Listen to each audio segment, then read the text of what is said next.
Good morning student, education study circle में आपका स्वागत है। तो आज हम लोग स्थिर विद्युत विभव तथा धारिता में सबसे पहले परावैद्युतांक की परिभाषा देखेंगे कि परावैद्युतांक किसे कहते हैं। दूसरे नंबर पे संधारित्र का संयोजन, संधारित्र का संयोजन। देखिए संयोजन कितने प्रकार का होता है? दो प्रकार का। नंबर पे क्या आता है? संधारित्र का श्रेणी संयोजन और दूसरा आता है संधारित्र का समांतर क्रम संयोजन। श्रेणी क्रम और समांतर क्रम संयोजन आता है।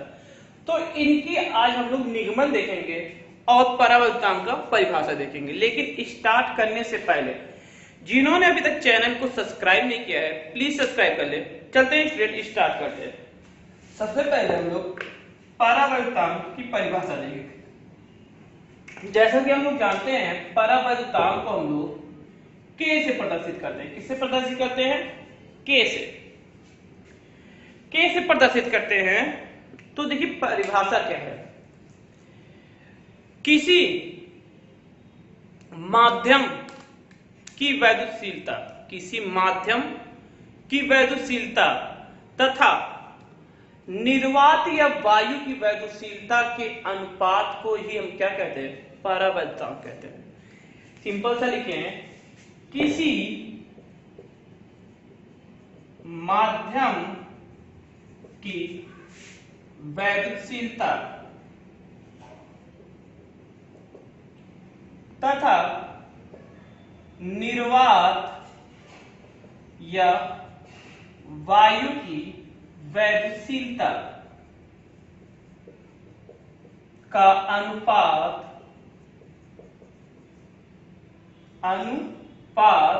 परावैद्युतांक कहलाता है।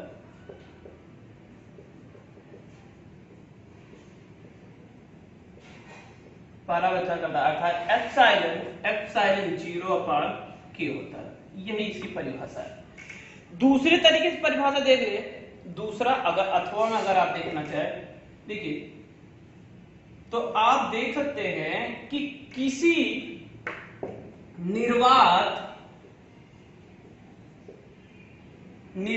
या वायु का वैद्युत क्षेत्र की तीव्रता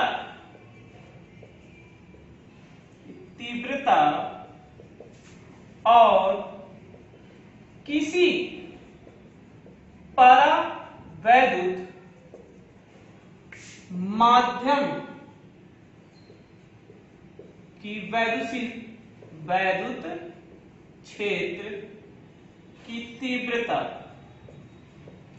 देखिए निर्वात या वायु का वैद्युत क्षेत्र की तीव्रता या किसी परावैद्युत माध्यम की वैद्युत क्षेत्र की तीव्रता का अनुपात परावैद्युतांक कहलाता है।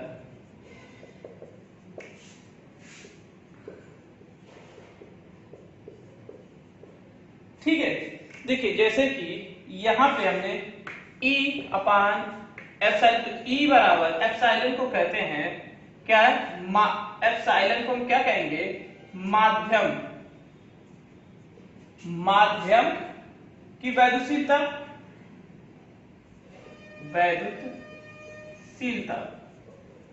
और जो एप्सिलॉन 0 है ये निर्वात या वायु की वैद्युतशीलता है। इसी प्रकार इसमें भी हम 0 का, जैसे कि वैद्युत क्षेत्र मतलब कि निर्वात या वायु की वैद्युत क्षेत्र की तीव्रता, तो E/E बराबर होता है K। ये होता है। अब कह रहे हैं कि ये सही है कि गलत? चलते इसका निगमन देख लेते हैं थोड़ा सा। इसमें हम लोग क्या करते हैं, जैसा कि हम लोग परिभाषा देख रहे हैं तो इसके हम निगमन की चर्चा कर लेते हैं, आपको क्लियर हो जाएगा। जैसे अभी हमने बताया निर्वात या वायु की वैद्युत क्षेत्र की तीव्रता। तो आप जानते हैं निर्वात या वायु में वैद्युत क्षेत्र की तीव्रता मतलब जो परावैद्युतांक होता है उसका मान 1 होता है। तो E0 बराबर मान लेते हैं E0 बराबर क्या होगा 1/4 पाई एप्सिलॉन 0, यहाँ पे K रहेगा नहीं और Q/R²। उसी तरह किसी माध्यम की वैद्युत क्षेत्र की तीव्रता तो यहाँ पे क्या हो जाएगा K रहेगा 1/4 पाई एप्सिलॉन 0 और इसमें K रहेगा क्योंकि किसी माध्यम की वैद्युत किसी परवैद्युत की वैद्युत क्षेत्र की तीव्रता Q/R²। तो समीकरण 1 समीकरण 2 से भाग दे दीजिए तो E0/E तो 1/4 पाई एप्सिलॉन 0 और यहाँ पे हो जाएगा 1/4 पाई एप्सिलॉन 0 K। आप जानते हैं इसको तो पूरा कट जाएगा, पूरा का पूरा, अंदर वाला अंदर बाहर वाला बाहर, तो 4 पाई एप्सिलॉन 0 K और 4 पाई एप्सिलॉन 0, तो एप्सिलॉन 0 कैंसिल तो क्या बचेगा K। तो अर्थात आया ना E0/E बराबर क्या होता है K। बहुत ही सिंपल है, आप देख सकते हैं। और परिभाषा भी सिंपल से क्या है कि निर्वात या वायु की वैद्युत क्षेत्र की तीव्रता तथा किसी परावैद्युत माध्यम की वैद्युत क्षेत्र की तीव्रता के अनुपात को हम क्या कहते हैं परावैद्युता कहते हैं। कभी कभी एग्जाम में 1 नंबर के लिए आपको क्वेश्चन में दे देता है कि E बराबर E0 का मान कितना होता है या E0 बराबर E मतलब कि 1/K हो सकता है, K हो सकता है। तो आपको दे देंगे जैसे कि अभी हमने बताया ना एप्सिलॉन और एप्सिलॉन 0 बराबर क्या हो जाएगा, तो अभी हमने पढ़ा एप्सिलॉन 0 बात K होता है या यदि E बराबर E0 का मान तो वहां पे 1/K हो जाएगा, उल्टा हो जाएगा क्योंकि E0 ऊपर होना चाहिए। आपको पता चल जाए कि E जो होता है परावैद्युत माध्यम के वैद्युत क्षेत्र की तीव्रता या तो हिंदी में लिख के देगा, जैसे भी दे आपको क्लियरली करना पड़ेगा। ठीक है, अब आते हैं संधारित्र का संयोजन। तो पहला है संधारित्र श्रेणी क्रम का संयोजन। श्रेणी क्रम का संयोजन, श्रेणी क्रम का संयोजन होता क्या है, इससे रिलेटेड बात आपको समझनी पड़ेगी थोड़ी सी। जैसे इसमें क्या होता है, जैसे कि धारिता को बढ़ाने के लिए हम लोग क्या करते हैं संधारित्र को श्रेणी क्रम में जोड़ते हैं। धारिता मतलब कि किसी भी मतलब कि जैसे कहते हैं ना किसी चालक का आवेश ग्रहण की क्षमता को बढ़ाने के लिए, इसके पहले वाले हमने वीडियो में आप देखेंगे तो संधारित्र की परिभाषा बहुत अच्छे से दी है, आपको समझ में आ जाएगा। तो धारिता को बढ़ाने के लिए हम लोग क्या करते हैं संधारित्र को श्रेणी क्रम में जोड़ते हैं। इसमें क्या होता है संधारित्र को जो पहली प्लेट होती है संधारित्र की, जैसे ये देखिए ये 2 प्लेटें हैं, ये संधारित्र का एक सिस्टम है। ठीक है, इस पे मान लेते हैं प्लस Q आवेश दिया है, संधारित्र है। संधारित्र की जो पहली प्लेट में से पहली प्लेट की संधारित्र की दूसरी प्लेट, पहली संधारित्र की दूसरी प्लेट को हम क्या करते हैं, पहली संधारित्र के दूसरी प्लेट को हम लोग दूसरे संधारित्र की पहली प्लेट से जोड़ देते हैं और दूसरे संधारित्र की दूसरे प्लेट को तीसरे संधारित्र की पहली प्लेट से जोड़ते हैं और जो लास्ट में संधारित्र प्लेट बचता है उसे हम क्या करते हैं पृथक्कृत कर देते हैं। क्या करते हैं पृथक्कृत करते हैं, मतलब भूमि से जोड़ देते हैं। अर्थात जब इसमें प्लस Q आवेश देगा तो इस पे प्लस हो जाएगा और समान रूप से इस पे आवेश क्या हो जाएगा एक समान हो जाएगा, इस पे आवेश क्या हो जाएगा एक समान हो जाएगा और इस पे माइनस माइनस आ जाएगा। ठीक है, ठीक सिंपल सा मान लेते हैं ये पॉइंट जो है A और ये B है, तो इनपे जो आवेश होगा इसका भी आवेश Q होगा, इसका भी आवेश Q होगा, इसका भी आवेश Q होगा। मतलब सारे संधारित्र की जो पहली संधारित्र दूसरी संधारित्र तीसरी संधारित्र उसका आवेश तो समान होगा, लेकिन जो इनका विभवांतर होगा इसके लिए विभवांतर V1, इसका विभवांतर V2, इसका विभवांतर V3 हो जाएगा तथा धारिता C1 C2 C3 होता है। अगर हम कुल विभवांतर की बात करें तो इसका कुल विभवांतर V होगा। सिंपल सा, तो उसी तरह लिख लीजिए। देखिए क्या हमने लिखा है बताया कि धारिता को बढ़ाने के लिए संधारित्र को श्रेणी क्रम में जोड़ते हैं। इसमें पहली संधारित्र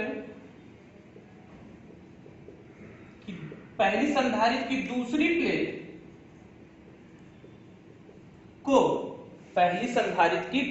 प्लेट को दूसरे संधारित्र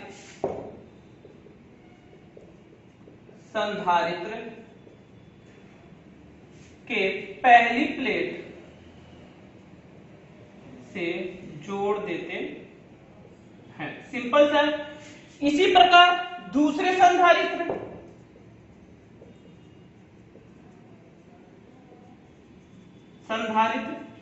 की दूसरी प्लेट को तीसरे संधारित्र की पहली प्लेट से जोड़ देते हैं और लास्ट और मतलब अंतिम संधारित्र की प्लेट को पृथक्कृत कह देते हैं। क्या कर देते हैं? पृथक्कृत मतलब पृथ्वी से जोड़ देते, पृथक्कृत कर देते हैं।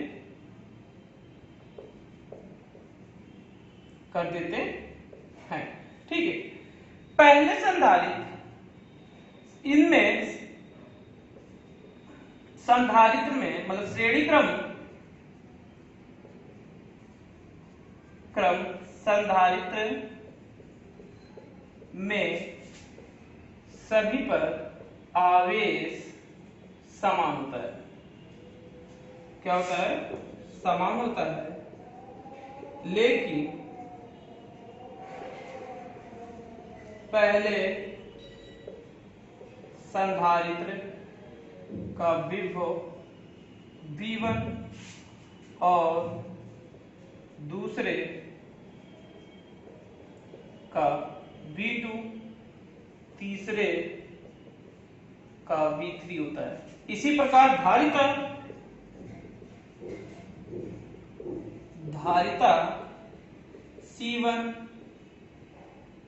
C2 तथा C3 होती। ठीक है। सिंपल सा।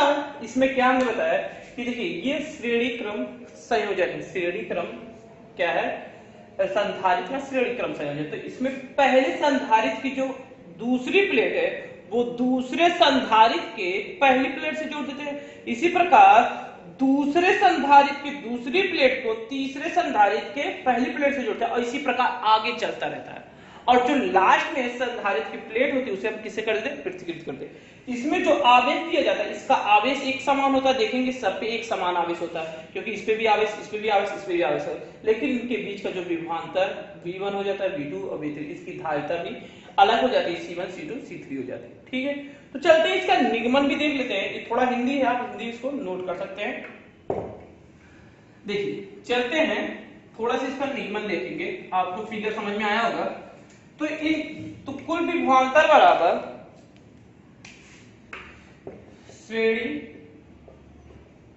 क्रम का कुल विभवांतर V बराबर होगा V1, V2 प्लस V3। ठीक है। आवेश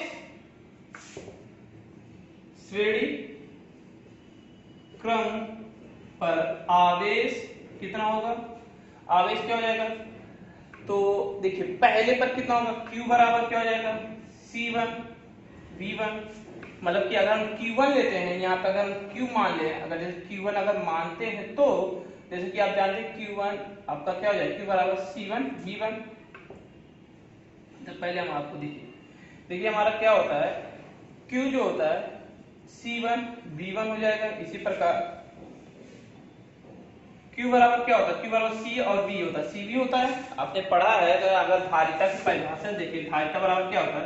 तो श्रेणी क्रम पर आवेश, श्रेणी क्रम पर आवेश मतलब धारिता, धारिता बराबर क्या होता है, जैसे कि आपने पढ़ा धारिता बराबर C बराबर क्या होता है, Q अपान V होता है, आपने ये पढ़ा। अगर हम V बराबर निकाले तो V बराबर क्या हो जाएगा, Q अपान Q देखिए V बराबर क्या निकालेंगे, Q अपान C हो जाएगा।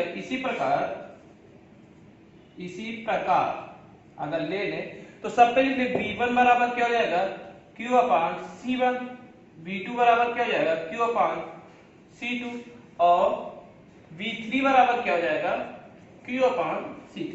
मतलब धारिता अगर हम निकालते हैं आवेश पर धारिता,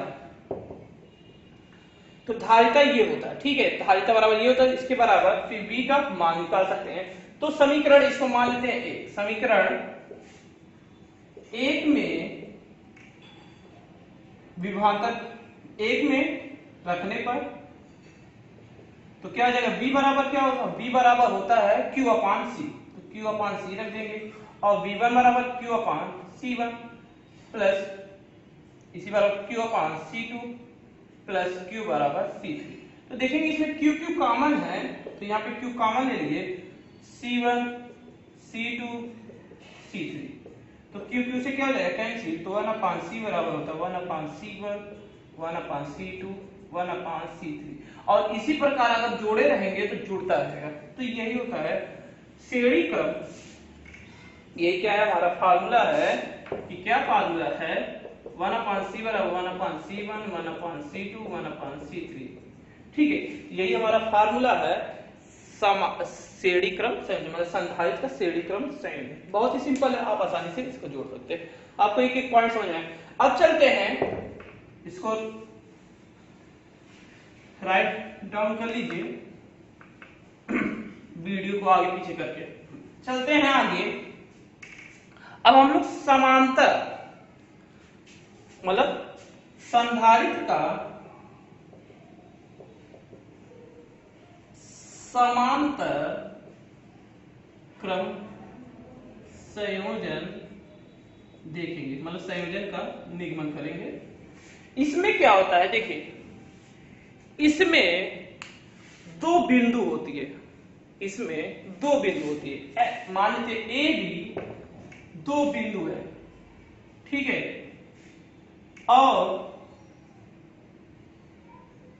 इसमें ए बी दो बिंदु होती हैं जो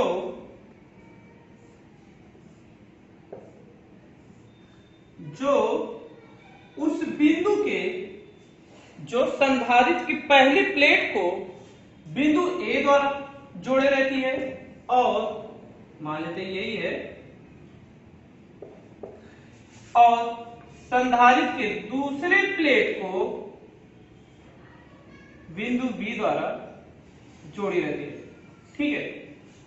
जब इस पे प्लस क्यू आवेश दिया जाता है, प्लस क्यू आवेश दिया जाता है, प्लस क्यू आवेश दिए ए पर, तो भाई प्लस प्लस आवेश तो उत्पन्न हो जाता है इस पे, प्रेरण की घटना कार्य इस पे माइनस आवेश आ जाता है,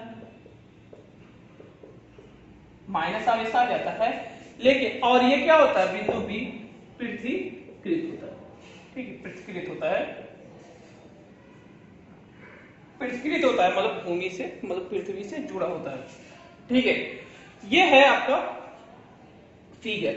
अब इसमें क्या होता है, देखिए जब प्लस क्यू आवेश है तो इसमें जो आवेश होता है वो अलग हो जाता है, अर्थात इसका जो आवेश होता है Q1 हो जाता है, Q2 होता है और Q3 हो जाता है। लेकिन जो इसमें विभवांतर होता है, इसमें जो विभवांतर होता है, इसमें V मतलब विभवांतर सबका क्या होता है, टोटल विभवांतर V ही रहता है, और इसकी धारिता C1 C2 C3 ये इनकी धारिता रहती है, ठीक है। तो चलते हैं इसका निगमन कर, देखिए माना मतलब धारिता बढ़ाने के लिए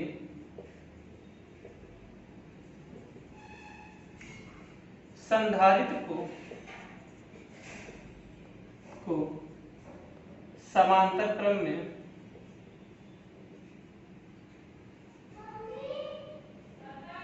रखते हैं, ठीक है, समांतर क्रम में क्या करते हैं, रखते हैं। फिर उसके बाद क्या करेंगे, देखिए संधारित्र के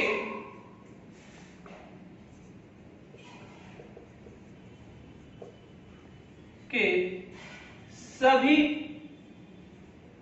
प्लेट को दो बिंदु से जोड़ते हैं। बिंदु ए से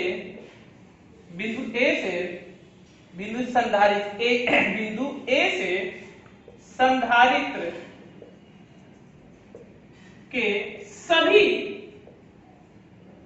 पहली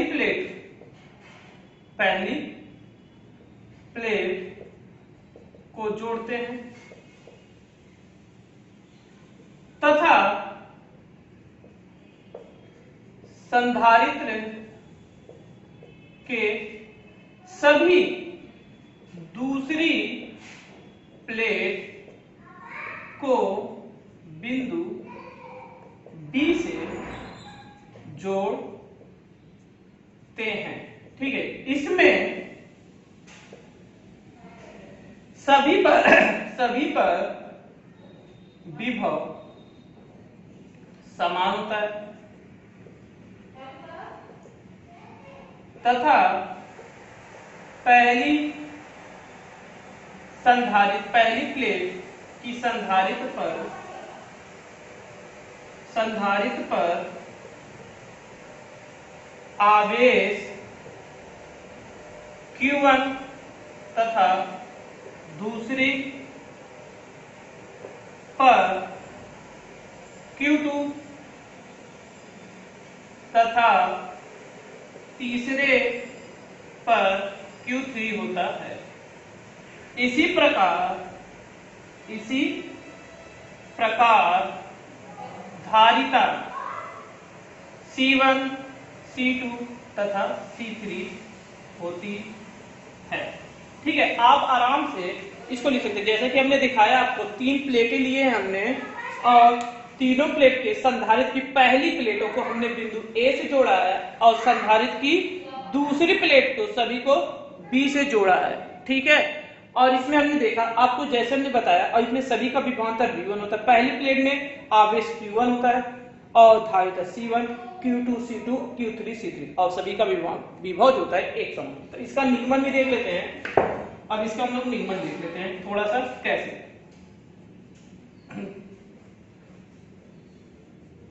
तो विभव पर कुल आवेश जैसे कि तो संधारित्र पर कुल आवेश क्या हो जाएगा? Q बराबर हो जाएगा Q1 plus Q2 plus Q3, क्योंकि हमने समीकरण 1 मान लेंगे इसको। ठीक है, तो संधारित्र की धारिता से चलते हैं।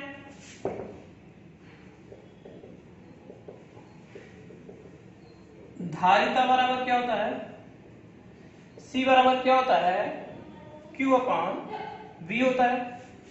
Q अपान V होता है। तो अगर हम देखिए संधारित्र की धारिता C बराबर क्या होता है? Q अपान V होता है तथा Q बराबर क्या हो जाएगा? Q बराबर हो जाएगा CV। ठीक है, Q बराबर क्या हो जाएगा? CV। तो Q1 बराबर क्या हो जाएगा? C1 V1। Q2 बराबर क्या हो जाएगा? इसमें विभवांतर देखिए एक समान है। फिर क्या हो जाएगा? C2 V और Q3 बराबर क्या हो जाएगा? C3 V। तो समीकरण 1 में सभी का मान रखने पर, ठीक है, सबका मान रख दिए तो Q बराबर क्या हो जाएगा? CV। यहाँ पे CV हो जाएगा। Q1 में क्या हो जाएगा? C1V plus C2V C3V। इसमें देखिए विभवांतर समान है तो विभव हम क्या कर लेंगे? कॉमन ले लेंगे। तो कोष्टक में क्या बचेगा? C1 C2 plus C3। V से कैंसिल, तो C1 C2 C3। तो ये क्या हो जाएगा? समांतर क्रम का क्या हो जाएगा? संधारित्र। सिंपल सा है, आप निगमन कर सकते हैं।